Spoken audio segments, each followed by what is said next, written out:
Mother Divine,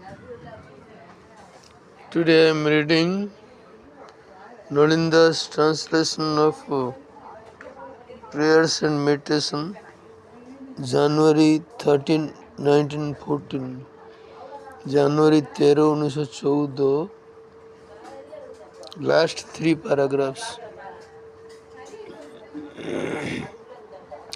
হে মহাপ্রেম, জীবনের মর্ম তুমি, সকল আশ্চর্যের আশ্চর্য, তোমাকে ফিরে পেয়েছি আবার।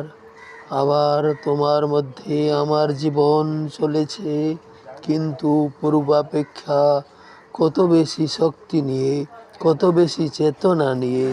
তোমাকে এখন আমি কত ভালো জানি, কত ভালো বুঝি। যতবার তোমাকে ফিরে ফিরে পাই, ততবারই তোমার সঙ্গে আমার সংযোগ হয় আরও অখণ্ড, আরও পরিপূর্ণ, আরও স্থায়ী।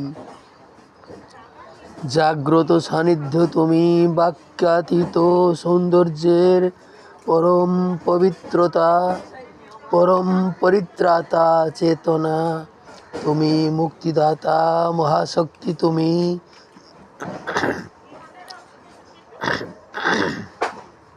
আমার সমগ্র সত্তা দেখো উৎফুল্ল হয়ে উঠেছে, জীবন্তভাবে তোমাকে অনুভব করছে আপনার মধ্যে। তার জীবনের, বিশ্বজীবনের এই একমাত্র মূলতত্ত্ব হলে তুমি। সকল চিন্তায়